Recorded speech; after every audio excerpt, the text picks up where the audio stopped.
If your TV says there's a problem with your viewing card, turn your box off at the plug. Take the card out and check for damage to the chip. Any yellow or brown colours around the front of the card is completely normal.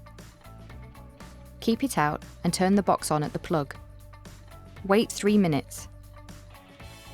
Press Sky and then 108. Put your card back in with the chip facing down and forwards.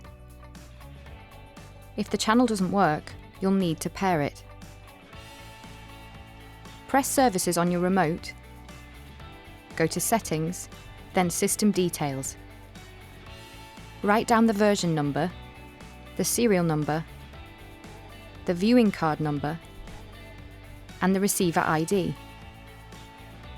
Go to activatemychannels.sky.com. Choose Existing Customer and sign in. You can skip the steps you've just done. On step 3, put in the details you wrote down earlier and click Submit. For more help, go to sky.com/help.